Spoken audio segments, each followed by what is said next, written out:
তুমি যখন অফিসে ছিলে, মা তখন দরজার পাশে বসেছিল কখন ফিরবি সেটা দেখার জন্য। তুমি যখন ব্যস্ত ছিলে, মা তখন হাত তুলে দোয়া করছিল, আল্লাহ আমার সন্তান যেন ভালো থাকে।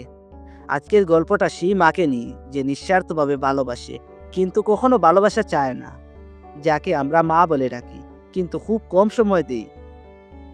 এটা ছোট গল্প দিয়ে শুরু করি। এক বৃদ্ধ মা, বয়স ৭৫, ছেলে অনেক বড় ব্যবসায়ী, বিদেশে থাকে।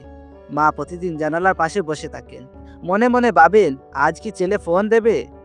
সপ্তাহ পার হয়, মাস চলে যায়, ফোন আসে না, চিঠি আসে না। তবুও মা দোয়া করতে থাকেন, আমার ছেলে যেন সুখে থাকে। এই হলো মা।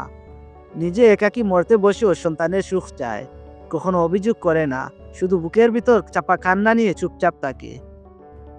যখন আমরা ছোট ছিলাম, মা ছিল আমাদের ছাতা, দেয়াল, পাহাড়।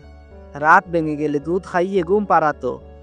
স্কুলে যেতে চাইতাম না, মা আমাদের মাথা টিপে বলতো, চল বাবা, আমার দোয়া তোর সঙ্গে আছে। সেই মা এখন একা বসে থাকে। আপনার বাচ্চা খেলনা চায়, আপনি নিয়ে দেন। আপনার মা এখন শুধু আপনার সময় চায়, আপনি কি দিতে পারেন? সময় বদলায়। সন্তান যখন ছোট থাকে, মা পাশে থাকে সব সময়। কিন্তু সন্তান বড় হলে মাই হয়ে ওঠে অবহেলার শিকার। অনেকেই বলেন সময় পাই না। আসলে সময় পাওয়া না পাওয়ার বিষয় না, যার গুরুত্ব আপনার কাছে বেশি তাকেই সময় দেন। মাকে সময় দিন, কারণ একদিন আপনি সময় পেলেও মা থাকবেন না। যেদিন মা চলে যায় সেদিন বোঝা যায় তার স্পর্শ কতটা দরকার ছিল।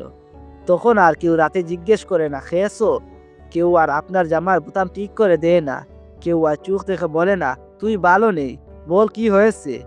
মা চলে গেলে বাড়ি থাকে না, শুধু তাকে ইট পাথরের স্তম্ভতা।